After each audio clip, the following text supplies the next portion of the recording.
on? Yep. Okay, is your mic on? It's on. All right, good morning, everybody. Thank you all for braving the storm of the century and making it here. And welcome to our annual Labor Management Relations Board holiday festivity. So, do we have a quorum? We do. Okay, and I will therefore call the meeting to order. Could we take a look at the agenda? I'm going to make a recommendation before we adopt the agenda that we move item 3 to the end of the agenda, and we proceed in this manner: 4, 5, 3, and 6.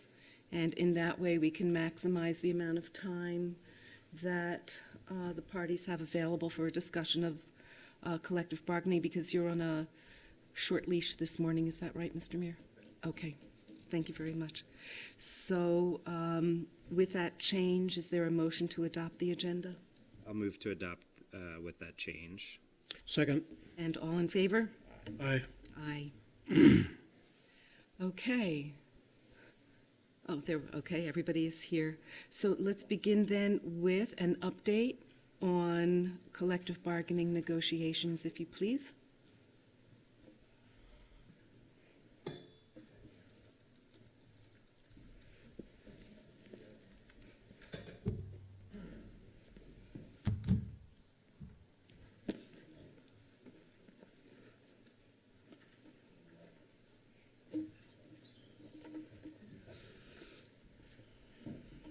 Thank you. Who would like to begin?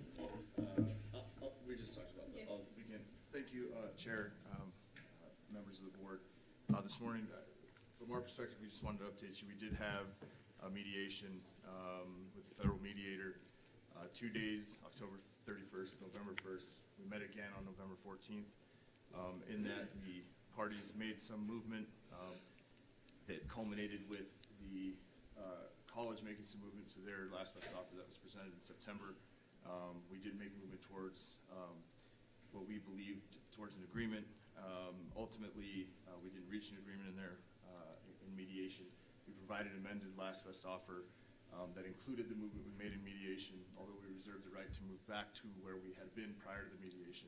We made that movement in a good faith effort to get to an agreement, and we presented that last best offer, and so we have an amended last best offer on the table. So from our perspective, we have reached the end of our rope, so to speak, with respect to what we can offer in negotiations, and that's where we are. Thank you. Good morning, Madam Chair, members of the board.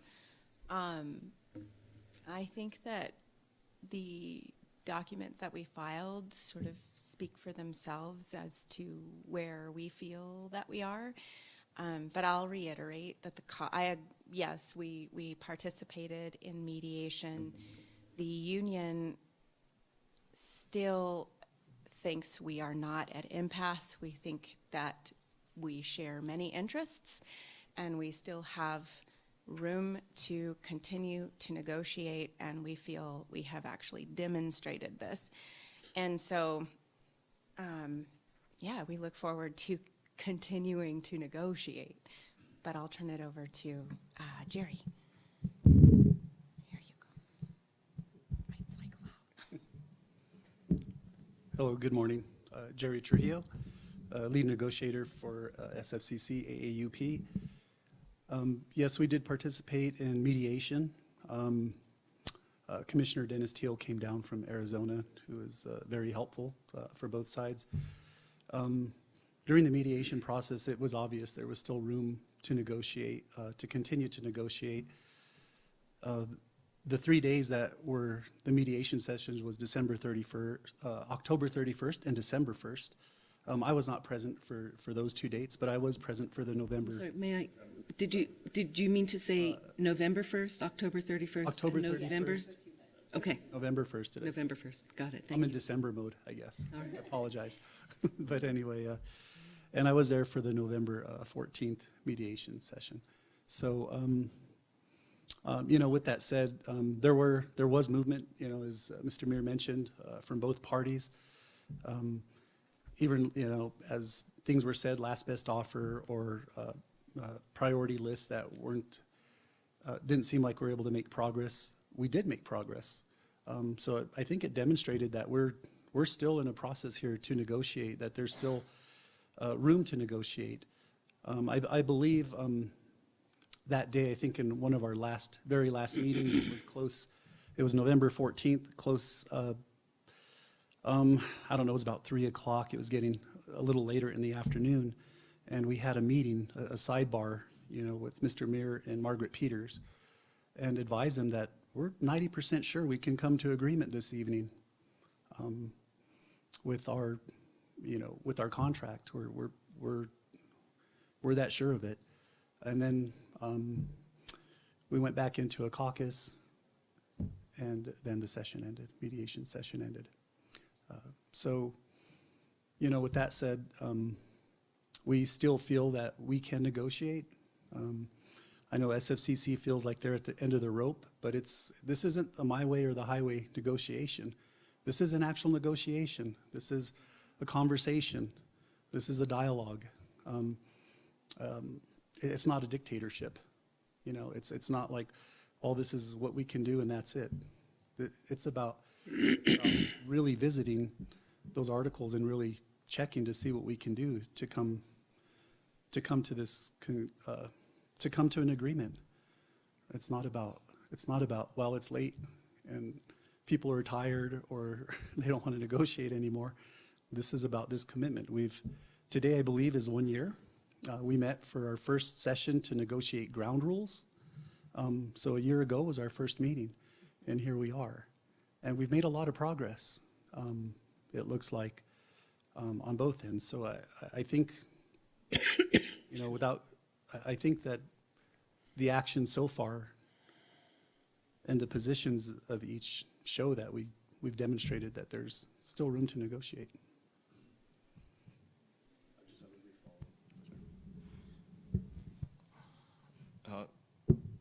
Thank you again, members of the board and Madam Chair.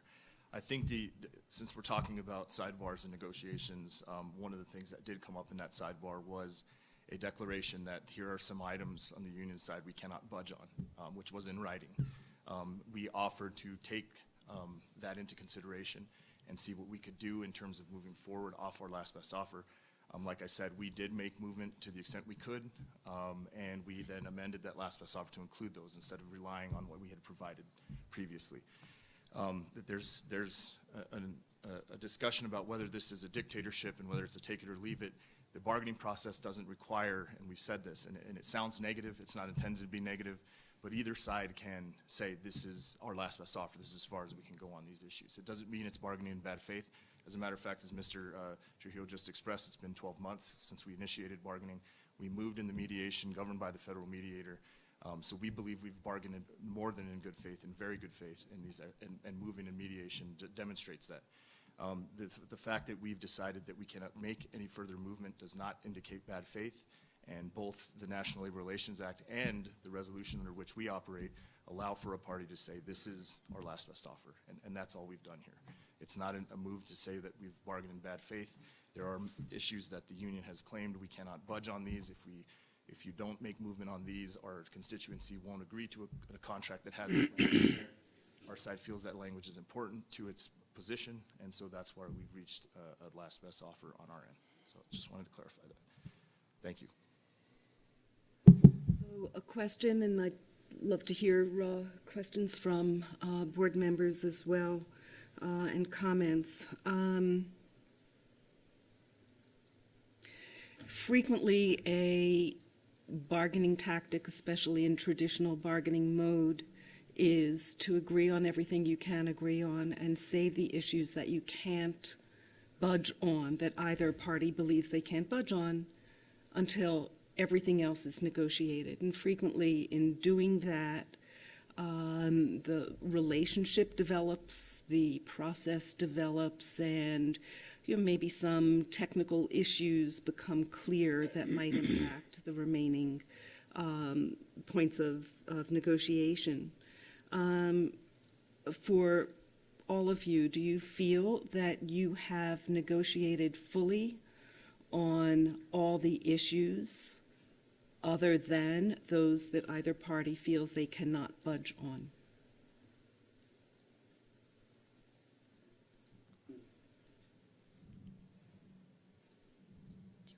Speak to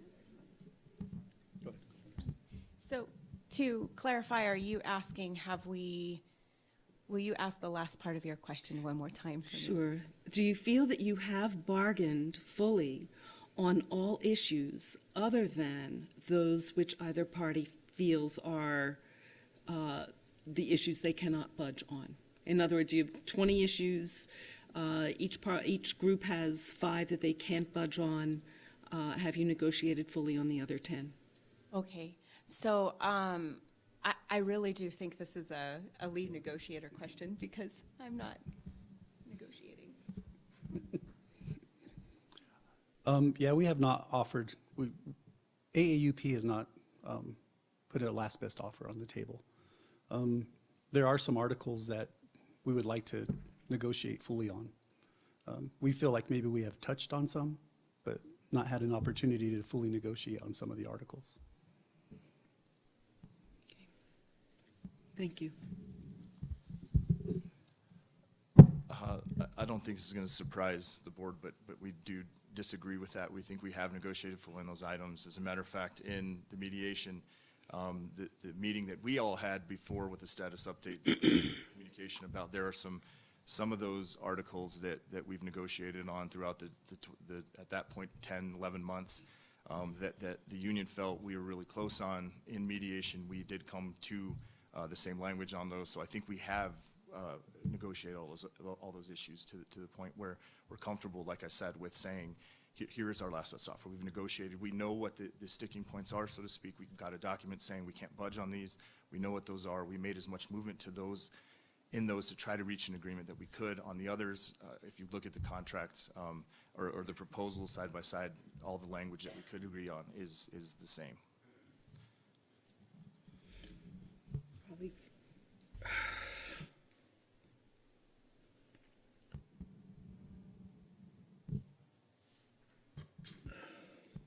Has there been any acknowledgement between the parties about why you exist and what your roles are with respect to the role of the faculty at AUP and management as well, to some point where you recognize that you're in this together, can't keep fighting, can't keep bringing up old stuff, can't, this is symptomatic of years of stuff probably that's gone on here, and it's culminating in this process. This traditional model works in many places. It will work if you choose to work. But you got to come closer to that, given, where you've been. This doesn't surprise me, like I said last time, but somewhere in this dynamic, I know personalities get into it, single issues get into it from a person or group of persons, puts you in a situation where you have to then indicate whether you can guide the direction of AUP, given 1 or 4 individuals or the total group. That notwithstanding, on the same side with management, this is a new experience for them, for this board, for the people who have been here in a way that it's a different way of doing business. And so somewhere reconciling that whole dynamic, people need to come together and try to acknowledge the process, because you're in it now and you have no choice. So how you proceed probably has more to do with these kind of issues than technicalities, whether it's a prohibited practices issue, the definition of impasse, whether it is or isn't, whether it's informal mediation or mediation, as I saw in some of these things. Those are technicalities, but beyond that, a way to get through this is very important in how the public sees you as a group of faculty and college administrators and especially the students. They do not gain in this process when it becomes litigious, when it becomes difficult to deal with. And they lose, and the community loses. And I don't know that this college can afford that. I'm preaching now, but it's come from experience. Somewhere you've got to get this together to make this happen, to stay out of the papers, to stay out of the issues, to do the right thing for teaching and learning. That's what this is all about. Yeah, thank you, Mr. Gonzalez. Just to give you some background about myself, for this negotiation process, I'm a lifelong community member in Santa Fe. I'm a graduate of Santa Fe Community College. I'm a retired police officer. I'm all these things, right? You know, I'm a son, I'm a father, I'm a recent grandfather, you know, I'm a friend, I'm an uncle, I'm all these things. I'm a mentor, I'm a assistant professor at a wonderful college. You know, I'm all these things. In the past, I was a negotiator. I was in labor, I was involved. I've been an administrator. I've been making the decisions with budget, and I understand what running a budget is and what the line items are and how to do. I've been involved with that. I've been exposed to the politics. I've been exposed to all the things you're talking about, the press, so forth. I can't say I'm an expert in any of it, but I can say I've had some exposure to it. I can say my roots are here in Santa Fe. I'm not leaving this college. I'm here. Whatever happens with this union negotiation affects me, and it affects many other people that are here. And I'm bound here. I'm rooted here. I'm not going anywhere. All right? So I like what you're saying about the forethought on how to do this. In the city, when Mayor David Koss was there, we negotiated some contracts. Some things were not easy to negotiate. We had a very big issue with healthcare, with keeping it sustainable, keeping it for everybody. We created a committee together, all the unions and the management. But one big thing that we're able to do is we're able to talk to each other. We're able to communicate with each other. We're able to sit down, that was suggested last time, have a cup of coffee and talk about the issues and say, how do we approach this so we know each parameters that we know. We approached it. And now the city of Santa Fe has one of the best solvent healthcare systems, healthcare insurance plans that they continue to offer, that they've offered for many years. But we did it through communication. Honestly, one of the barriers I see here is communication. You know, we can't communicate with the administration. They've been told they can't communicate with us. We can't communicate with the governing board who appoints you. They appoint you. We can't communicate with them. Nor do we see them on campus very often to be able to communicate. But like you're mentioning, this affects the students. It affects our community. I'm a community-based taxpayer. I pay attention. I pay attention to issues because they affect the bottom line. They affect the services that are offered here, and they affect our working families. You know, in today's day and age when working families are working 2 and 3 jobs, yes, in Santa Fe, it continues. You know, it's very important to pay attention to the issues and have an affordable quality education here. And I think that's what we're about. And we're also missing a point here is, why did the union form in the first place? Why are they here? The faculty is trying to tell everybody something. They're trying to speak out. They're trying to have this equal voice, this equal representation, this conversation. Yes, there's the legalities. Yes, there's the technicalities. We understand that. But when the legalities take precedent over the common knowledge of having a conversation and making things better, you're right, everyone loses. And there's only one person that gains. Only one entity that will gain out of all this. And we all know that is the legal representation. Because we keep paying the bill for it. We keep inflating those costs when that money could be going to programs and so forth, when we could simply have a sit-down conversation with our administration and work together. But this is where we're at. It's the process. I understand your comments, and my only point is, and I think It's one, having observed this in many other institutions, notwithstanding the collective bargaining process that you're in, there are ways to communicate collectively outside of the process. I encourage you to do that as an organization. In getting together, it doesn't have to be about issues, i.e. this contract. Be able to work together to go face to face and sit down and chat about what it is about the future of this college that really is significant for you and for the future of these students. But do it collectively with not just yourselves as faculty, or not just separate from management. There are processes for this to work. I've seen it happen. In the midst of very high tension within the bargaining process, you can do it. And it requires more energy personally from people to get out to do that because you expose yourself. You're vulnerable in that situation.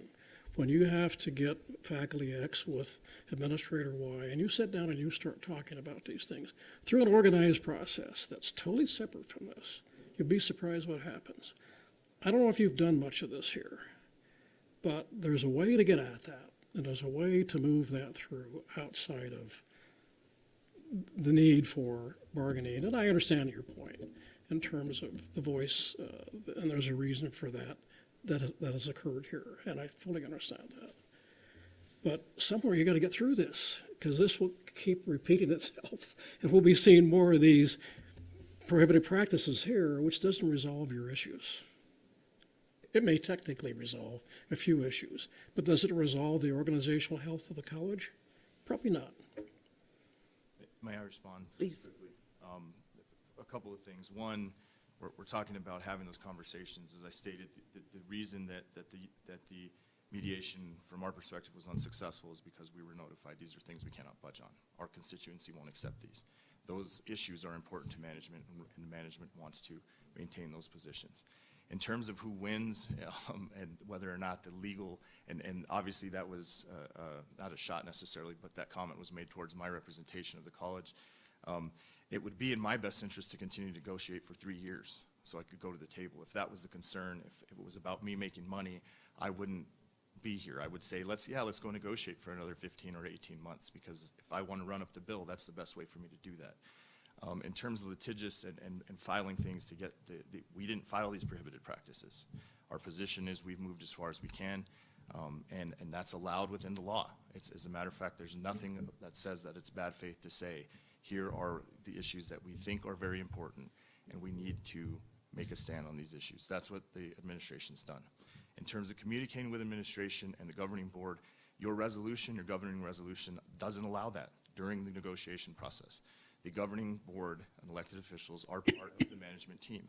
As a matter of fact, they set the parameters for how we negotiate and what we can and cannot negotiate. The governing board is the authority for that. The administration during this process, there have been conversations. We talked about this prior to this meeting, where there were some concerns about contracts, et cetera. Those conversations do happen. They are happening. So what's coming before you is a position from our perspective that the union feels there are a few issues, the SFCC AUP feel there are a few issues that the constituency just can't deal with that we've made in our proposal, which is understandable. It's their right to say that. But those issues are why we're sitting here today, because the ultimate goal is not necessarily to bargain collectively, is to get rid of those positions that the administration has taken a stand on. And so that's the position we're in. And I understand that we're not here to block those things. This is why we agreed to go to another 2 days of mediation to try to get to an agreement. The idea that we're just here to block things, or I'm here to make money, is, from my perspective, preposterous. It's not true. If that were the case, like I said, why would I be here arguing these positions or saying we're at a last best offer? I could negotiate for another 18 months, and that would actually be more beneficial to me. The position that we're taking is not one that I'm advocating personally. It's a position, like I said, that we're directed by the governing board and administration, who are management in this process during collective bargaining negotiations. And that's where we are. That's why we have done our best to meet the concerns that the unions had. We made those changes within our last best offer in mediation because we had that conversation. These are some things that the union would really like us to make movement on. Even though we thought before this is where we are, there was a willingness to say, okay, we can make some further movement on these, but after this, we're at our last best offer, and that's why we are where we are. And we'll address, I think, the scheduling for the prohibited practices, but it's one of those issues to remember that we're not the ones who filed these. We believe the process will take care of itself, and that's why we are where we are in terms of the last best offer. Thank you for that clarification. Comments, questions? I guess what I want to ask both sides is, I mean, it does seem like the process has become a little, I mean, toxic probably isn't the right term, but it's, we're obviously, you have very different views of really sort of all the questions we've raised. And I wonder, in a forum like this, what do you see as the path forward? I mean, for example, from the folks from the union, pretend Mr. Mears not sitting here. Where do you want this to go? And Mr. Mayor, I'll ask you the same question. Pretend these folks aren't here. Tell us where do you think this goes? What's the best path forward? Because I mean, you're hearing sort of frustration from us too, and I know there's clear frustration on that side. And the paths are so clearly divergent. We're just sort of struggling to figure out, is there a path forward between the two sides? So I wonder if you wouldn't sort of, in this make-believe world I've invented here, you know, how do you see this kind of moving forward?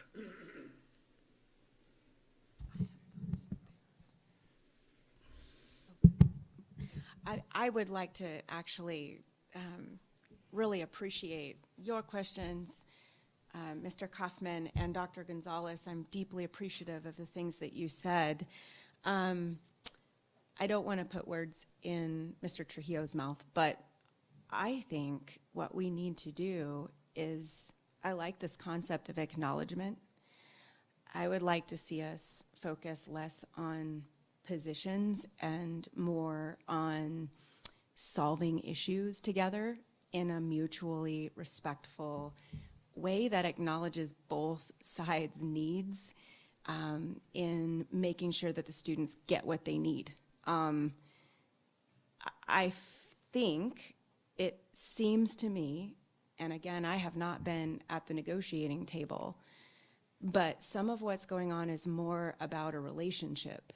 And you're right, Dr. Gonzalez, years of communication issues and people feeling like their work isn't respected, or you know, feeling like they are being pulled away from their main priorities in the classroom to deal with other things, or it's many different things. And I think it would be fantastic if we could put positions aside and actually in a respectful way, and I'm not saying that it hasn't been respectful. When I say respect, I mean I actually hear what you say, and how can we problem solve through this together. Both teams need to be willing to have the main goal moving forward.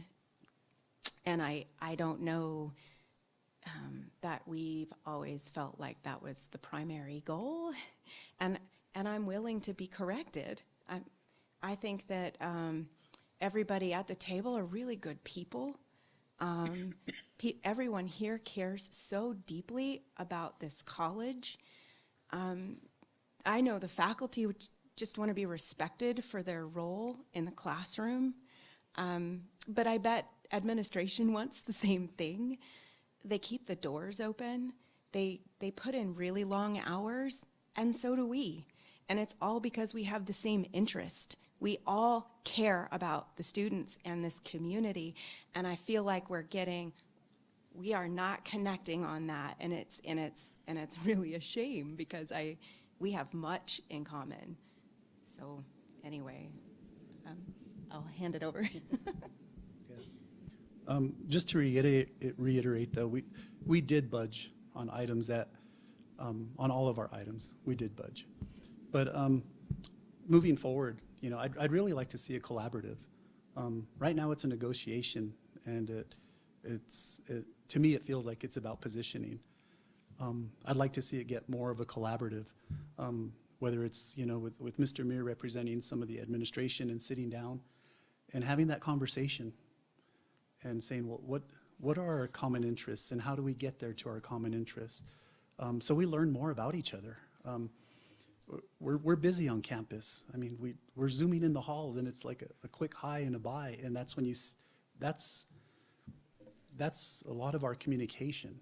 You know, it's really not getting to understand each other or learn more about each other, and again, to share that common interest, which is this environment, this college, and the students, to make sure that we provide. So, you know, with that said, I see, yes, I understand negotiations, but I also understand what you're saying. There's ways to talk about things, and there's ways to move this forward. And there are, if both parties are willing. And when you say where do we see this going? I really honestly think if we sat down with President Cervantes, and we sat down in her office or somewhere where everyone feels comfortable, and we have this collaborative, and we start talking about the interests of the college and how we're going to get there and what we're going to do, I think it would be very healthy and forward-moving, so we can continue this process and get where we need to be. And that's honestly what when you're asking how do you see us getting there, and it's communication. That is the key. It's not about communicating through an article. It's about communicating with people.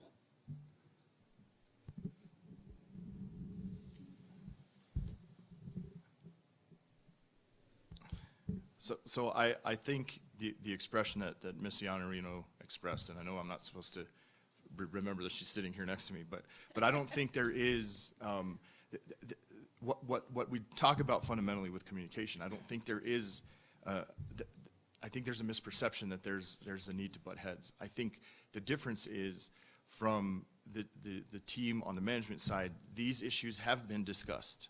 They have been discussed multiple times at the table, and we've culminated in these positions, whether they're because they're an article or whether because fundamentally there are issues of we think this is that your proposal is addressing or keeping us from our fundamental teaching duties, where we're saying that there needs to be some commitment to do some college or department service and things like that. So I think we have done that, and I think that's where the frustration on the management side comes from, is we've had discussions multiple times about those. And when Mr. Trujillo says they made movement, I didn't mean to infer that they didn't make any movement in mediation. What I meant was that last meeting he addressed, when we came in there was a written list of things that says we cannot budge on these. We took those back in good faith and spent an hour or so doing what we needed to do, making calls, having discussions to say this is where the union cannot move. Can we make further movement? And to the extent we could, we did. And where we couldn't, we didn't. So I don't think there's a pushback on having those communications. Like I said, there have been examples of us coming before this board to express in terms of concerns over the faculty contracts or other issues along those things. As a matter of fact, the President's Search Committee, the committee itself didn't include the union in that. We reached out and said, hey, we think it's important that the union sit down and have their views heard. Those things are ongoing and continue to happen during this negotiation process. So I think we are where we are in terms of there's just a fundamental disagreement that we haven't discussed these things, that hasn't happened in good faith, because the management team does feel like we've talked about these issues over and over, which culminated again in that last meeting to say, hey guys, these things are things we don't think we can do. When we said, well, we can't move any further than we have, and that's where we are. That's why we amended our last best offer to meet those obligations we said we'd do in mediation. In terms of a process, and I know this is going to be something that sounds like I'm being obstinate or that I'm not committed to having the communication, because I understand, absent myself, that everybody here has to work together going forward for years and years, right? I understand that process. We've had those conversations. The negotiations are set up the way that they're set up. That's how the resolution sets up negotiations. They are adversarial from the point of view that we exchange proposals.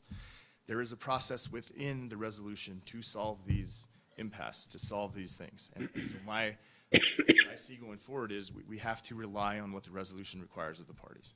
That's I think, the college's position. Could I ask a quick follow-up? So, I mean, it's always hard in this context because we're kind of talking in generalities. We can't get into the specifics of the articles. I wonder, just in this one example, it sounds like at the last meeting, there was a set of articles that the union sort of said, "It's as far as we can go. This is it." And management tried its best to move.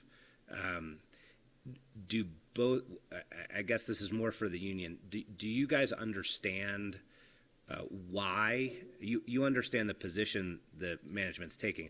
Do you understand why they're at that position? I guess that's the question. I mean, has there been, clearly there's been discussions, and there's been lots of them. And management feels like they've gotten as far as they can. Union feels like they've gotten as far as they can. I wonder if there's an understanding on both sides as to why the union can't move anymore, why management can't move anymore. Mr. Kaufman, that's such a great question, because I really do think, at least from the outside, it seems like more time really could be spent discussing the whys instead of the whats. And then the how. How can we move forward? If we can't do this, what can we do based on your why? And truly, like, yeah, I'm going to give it to Jerry.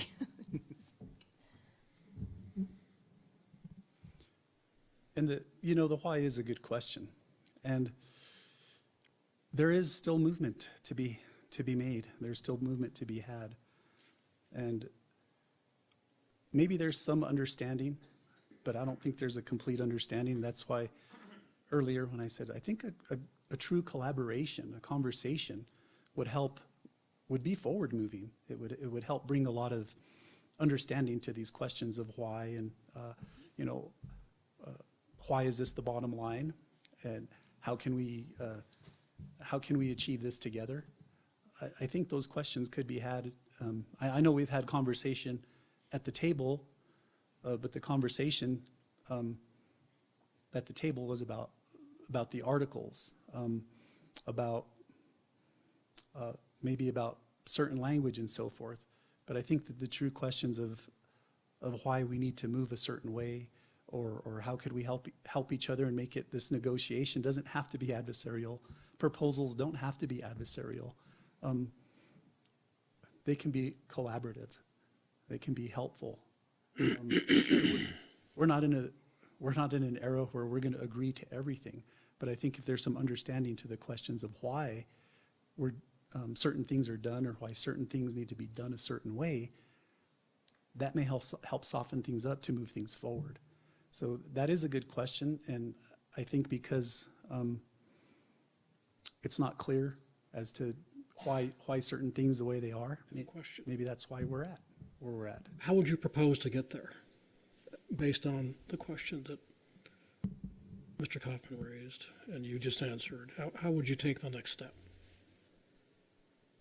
I would have another negotiation session and maybe invite some people in that could answer the questions to why, so we could have an understanding.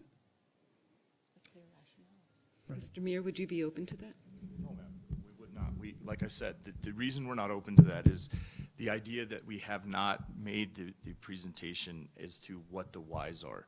We've spent multiple negotiation sessions on the whys, and the same thing goes the other way. Why won't you move off this position? Why are those 4 things such a big deal? Why won't you agree to those? Some of them are obvious to both sides, I think. Compensation and the position in terms of what those proposals mean or what they say. I think that's one that there's going to be an agreement to disagree on. In terms of having the conversation, like I said, I think the understanding from the administration's team is those questions have been answered multiple times from our perspective. Why are you saying that we need this? Why are you saying that you need this in your proposal? And we've had those questions answered. The why on the other side, would we be willing to do that? I think the situation that we're in, Madam Chair, is that we have provided an amended last best offer. That is our last best offer. There's not, from our perspective, any further room to move. So would those negotiations or those discussions, what would be the fruit of those discussions? We've been directed to say this is the last movement we can make on these contracts. And in terms of the why, the reason we got to where we were or were able to move was having those discussions in mediation with the mediator present saying, here's the why. And so we were able to make some further movement. And that was, again, on the effort of the management's team saying, hey, group of management, this is why, here's the why, can we make further movement? We are at the end of our rope, so to speak, on what we can move on in our proposal. So in terms of would we be willing to do that, we don't see any reason to do that because we've moved to where we can move. We're at our last best offer. So you made progress, and it sounds like you made considerable progress during mediation with the federal mediator.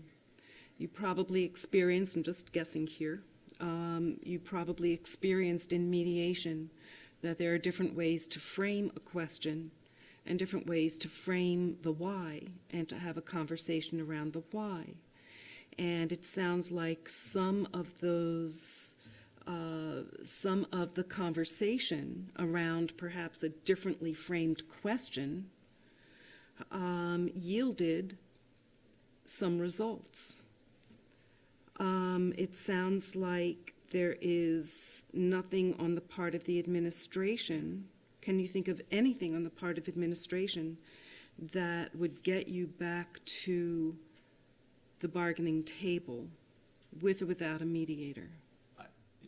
Madam Chair, like I said, we provided a last best offer. That's the direction that we have, and that's where we stand. We've moved as far as we can on our positions. So even if mediation were ongoing in some way, you would not see that as shifting the dynamic sufficiently for you? No, ma'am. We're at our last best offer, and we had 3 full days of mediation. And it had nothing to do with folks being tired or our calling that meeting. It had to do with that last meeting that we talked about and making that final movement. And that's where we stand. Okay. I appreciate that clarification. I want to acknowledge Dr. Gonzalez and Mr. Kaufman for your insightful questions and your efforts to facilitate the process. I think that all of us, as all of you, are committed to the process, and over again we focused on the relations word in what we do. And, you know, I'm hearing very different frames of reference about communication, collaboration, about adversarial, about positions, about articles, and about dialogue. I'm going to suggest that where we are, where you are at this time, is not about the issues. I'm going to suggest that it's not about the positions, it's not about the articles that are on the table. It's about, as my colleagues have suggested, it is about this shift in paradigm when collective bargaining happens in an organization that hasn't had collective bargaining. The shift in power, the shift in control, and that is the new reality. And I would ask that everybody do a bit of reflection on whether that new reality, despite the legality of whether or not either party is required to accept a proposal or make a concession or has the right to declare impasse or submit a last best offer, that new reality exists at this college. And I'd also like to, I'm not saying anything, I'm just, you know, reframing the words of my colleagues. I'd like to suggest that you give that some thought and also think about whether resolution through an arbitrator determining whose last best offer shall be imposed, or whether resolution of a PPC in whatever direction that may take is really going to resolve that underlying issue, which, from my perspective, is this shift in paradigm. It can be extremely challenging to adjust to a requirement, an expectation that decision-making is hereby to be shared. And that is the reality when you're in collective bargaining negotiations. I do want to ask, and then move into discussion about the prohibited practices. I do want to ask, how are grievances being resolved at this point in time? Is anything on hold, or is there some process by which an employee issue, whether or not it relates to a subject of bargaining, is being handled?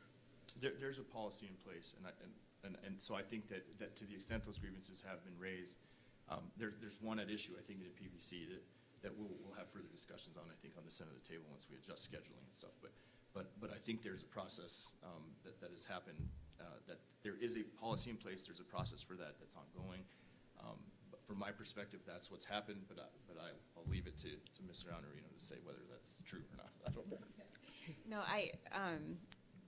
thanks, Mr. Muir. No, I would agree. We have a set of policies that we're viewing as status quo and are following policies as a guide.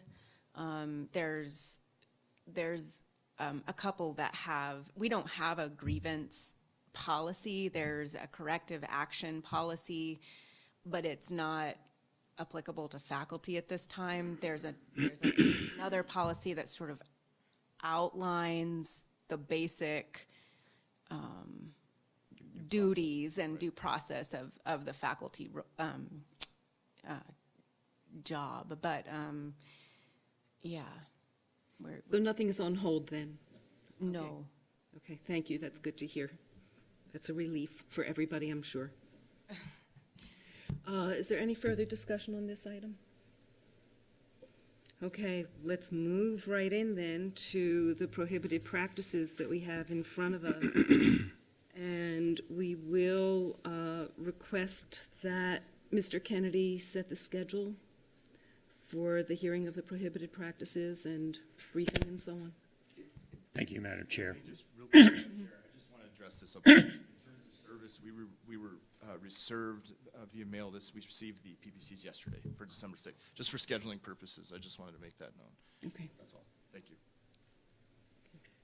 Madam Chair, as with the first PPC that was filed some months ago, I took the responsibility of simply sending an email to the parties saying what the rules say about the schedule. So I would follow that pattern if that's satisfactory to the board. And so I'll follow up with the parties and make sure that we establish the timelines for the next steps. And I'll do it in a manner similar to the first PPC. I assume that. Okay, please do. Need a motion to that effect? So move. Second.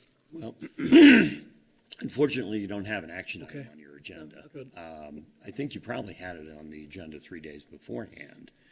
I'm not sure it really requires action. It's simply a procedural matter to establish a schedule. So however you want to handle it. I believe it would be in compliance with the Open Meetings Act because the discussion item was on the agenda 3 days ahead of time. But just to be absolutely clean, I would recommend that I simply do it, and the board doesn't need to act to direct me to do so as your agent. Okay, thank you.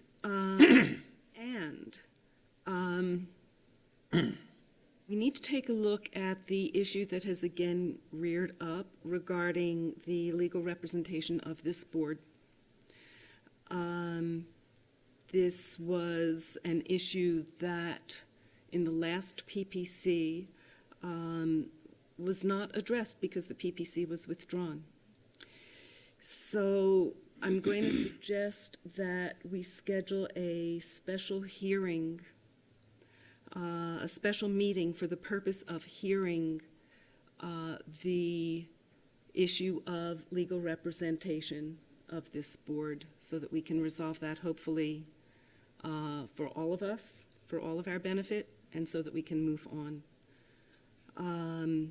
And for the purpose of that hearing, I'm going to suggest that Amy Yeager, who represented the board and was approved by the governing board of the college to do so, preside over that portion of the hearing. Would that be acceptable? Yeah. And procedurally, Mr. Kennedy, are we okay in going ahead and scheduling a hearing? that Absolutely. purpose? Yes, you, excuse me, you may set a special meeting, and I would suggest that you set a time for the parties to submit positions or motions about that issue in advance, so you can review them in advance before the argument. We would appreciate that, yeah. I think if, because my understanding is this is part of the prohibited practices complaints that were filed by the SFCC AUP, that the scheduling that Mr. Kennedy said that will go through with the parties, I think that it's appropriate for us to have that same period of time to answer, and that special meeting should occur either close to or around the same time that the actual hearing on the remainder of the PPC. Can you see any reason not to separate that issue out and have a special meeting? I'm not saying that we shouldn't have the special meeting. I'm not arguing that. I apologize. What I'm saying is I think that the timeline in terms of setting that should be after we agree on when answers are due and motions and things like that. So if it's a separate meeting, I'm not arguing that we shouldn't do that. I'm just saying that it fall after kind of the rest of the procedural. Well, the difficulty with that is that this is a lengthy procedure. We're looking at, what would you estimate, at least 60, 90 days before we actually have a hearing?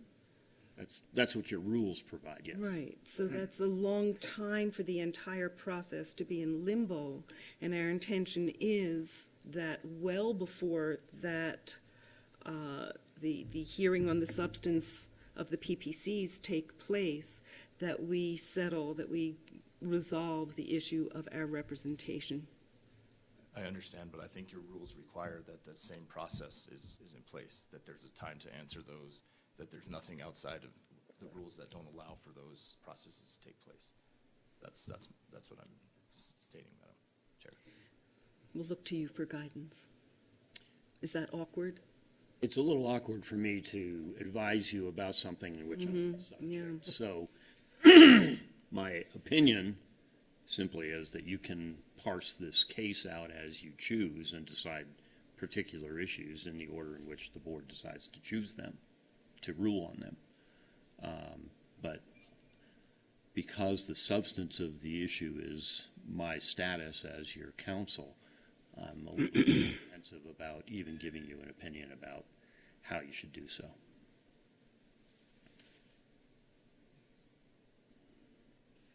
Any discussion? Well, my thoughts are, in order to proceed with the prohibitive practices complaint, notwithstanding the legal aspect of the legal representation, that we should deal with legal representation first, separate that, so we can move on. Otherwise, we will be without, or someone else legal representation in the next phase of the process. It's awkward, but to do them simultaneous, to me, it seems a little unusual, a little awkward. It would make it very difficult to proceed. Exactly. really. That's where I'm coming from. Am I misinterpreting what you're saying? I think so a little bit, and Okay. I apologize. What I'm saying is, in terms of having that hearing beforehand, I think that makes sense. What I'm saying is the rules provide for a time period to answer any prohibited practice complaint. What I'm suggesting is any hearing that would happen on the legal representation, even if it's 3 days before, can decide that before we go to the PPC. So I'm just saying that condensing the timelines for doing that doesn't necessarily make sense, because it's within respect. The complaint is part of the PPC, which, as we know before, was dismissed with prejudice, the concerns that were involved in those. So whether or not this should even proceed is a question I think that needs to be answered within the process under your rules. So I'm not suggesting that it shouldn't happen before. I'm suggesting that the same amount of time with respect to what your rules provide for answering, for briefing, et cetera, should apply. That's what I'm suggesting. I apologize if I made that unclear. Does that make sense?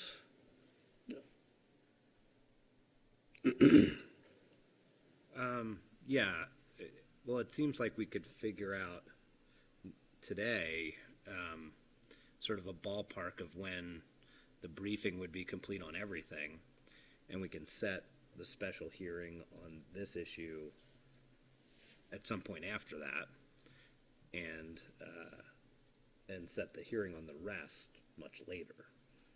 Does that make sense? I mean, would that You're be? suggesting that the briefing take place on everything, on all issues in the PPC?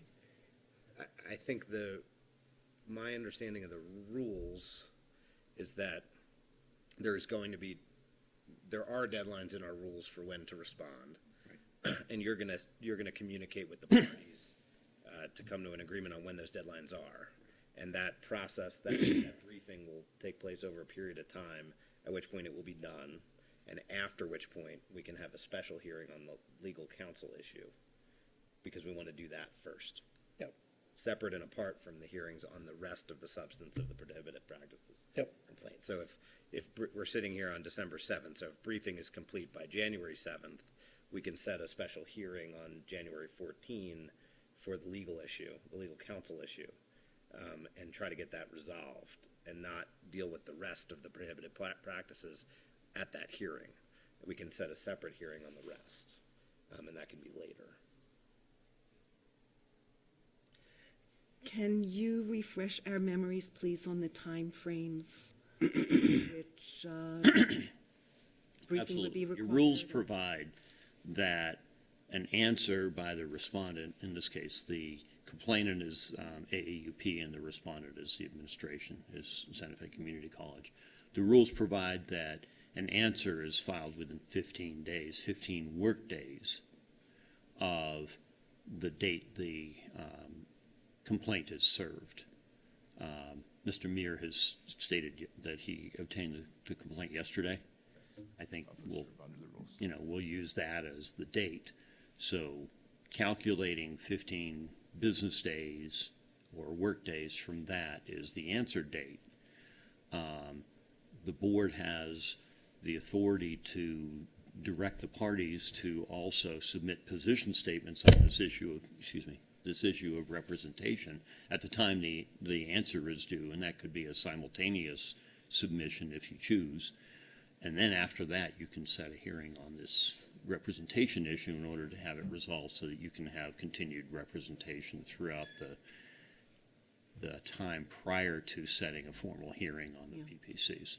And especially because the holidays are going to impact the calendar, my preference would be that we simultaneously request a position paper or a briefing on this specific question, and that's within our ability. I didn't finish the loop on, I apologize. In your rules, the hearing on the PPCs is required to be set within 30 work days of the date of the complaint, and then the hearing must take place within 45 work days of the date of the complaint, the date is served.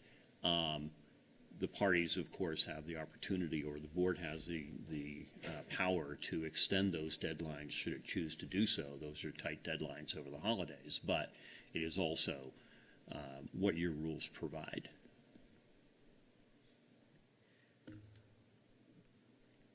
Would it be appropriate for us to go into executive session to have a discussion regarding how to proceed, Mr. Kennedy?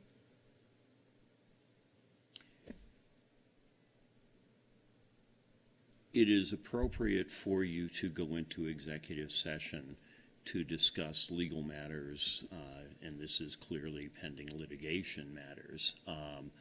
If you want to go into closed session with me about this issue, I would encourage you not to do so. Understood.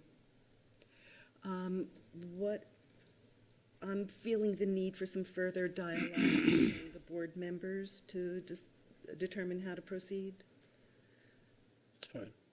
Okay. Since, Mr. Meir, you have just a few minutes remaining to be with us, can we postpone that for a moment and move on to a brief discussion about the PPC? Okay, so let's do that for the next few minutes and then take a break and go into executive session without counsel. Okay, so regarding the PPCs, there are two of them. They have been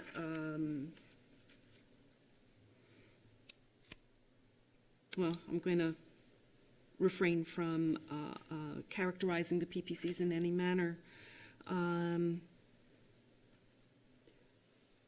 What would you like us to know without arguing your case, or you haven't had an opportunity to respond yet? What's important for the board to know at this very early point in time?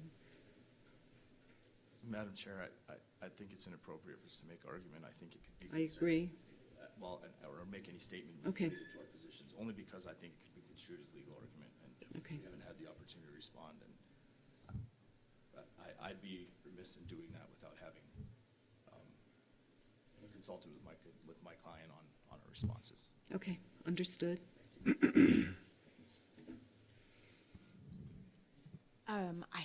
I think at the present, all we have to say about them are really contained in the details of the language of the complaints. And I think we really just want to set a hearing date. So unless there was something else you want to know, but that's really all I think I'm prepared to say at this juncture. I mean,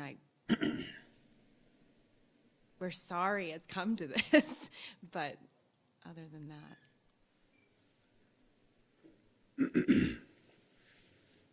Okay.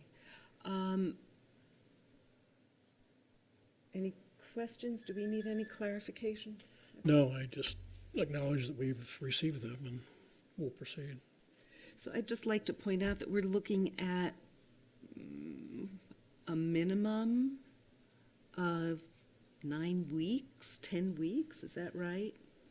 Before we have a hearing on these issues, and that's a really long time to put collective bargaining in limbo. Just a statement of where we are. So can I hear a motion for the board to go into executive session for the purpose of discussing the procedural matters related to the prohibited practice complaints? I'll move to go into executive session on that issue. Second? All in favor? Madam Chair, Sir? before you act on the motion, in order to comply with the open meetings law, you must identify both the exception to the open meetings law, and this would be legal or attorney-client privilege matters, as well as the topic you intend to discuss. So I'm not trying to tell you how to do your business, but I want you to be clean under the open meetings law. So I would recommend that your motion recite that your closed session would be to discuss attorney-client privilege or legal matters and a procedural challenge to your legal counsel, as if that's what you're going to discuss. Thank you. I will rephrase the motion so that we go into executive session to discuss a legal challenge to our legal representation, as well as procedural matters related to the as that relates to procedural matters related to the prohibited practice complaint. Is that adequate? Sir, yes. Thank you. Amended. All in favor? Aye.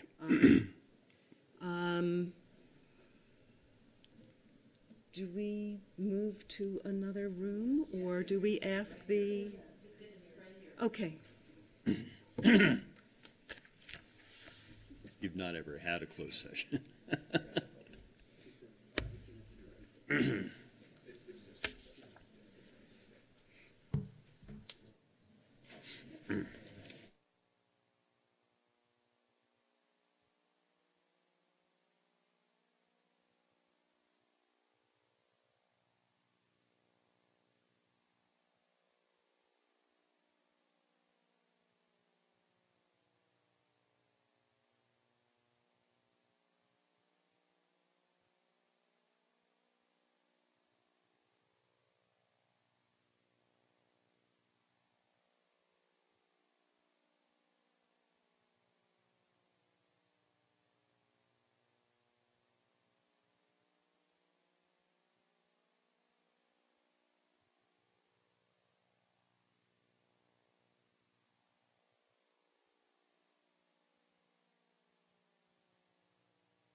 Okay, we're going to call this meeting back to order.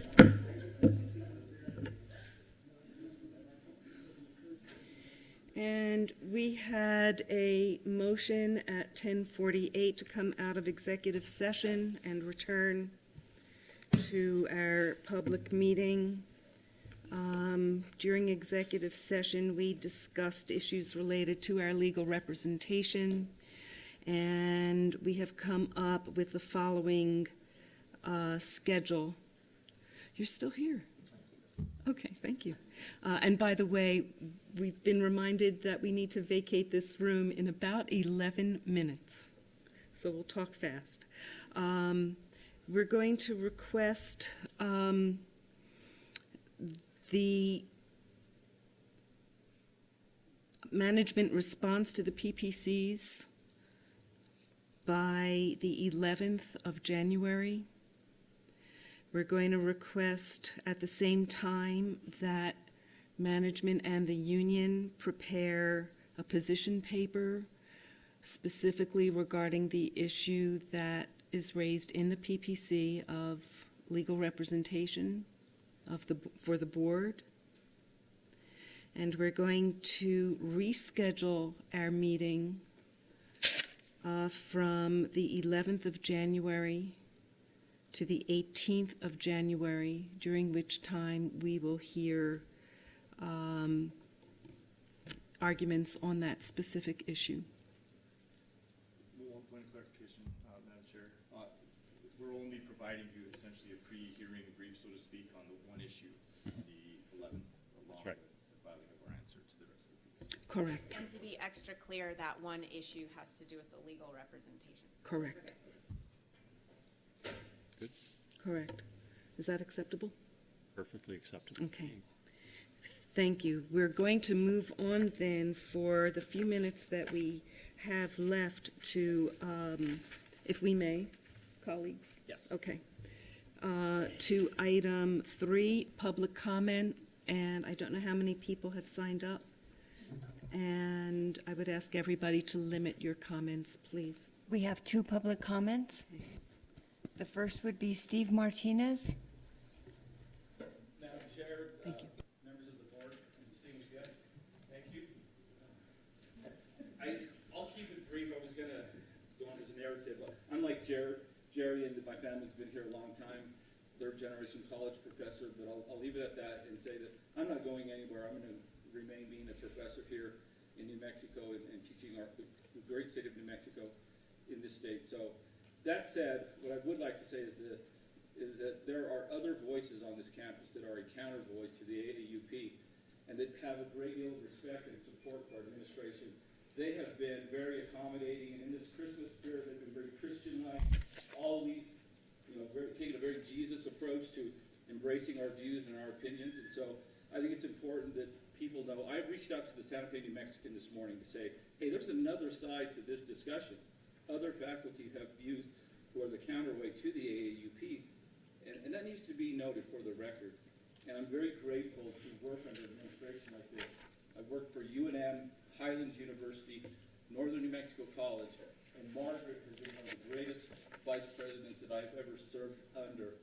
And the administration has been very wonderful to faculty.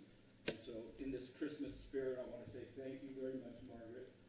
And to all the administration that has been here supporting me as a professor and helped me continue my career in teaching in the great state of New Mexico. Thank you. Thank you for your comment. Second public comment is Zuby Wilson.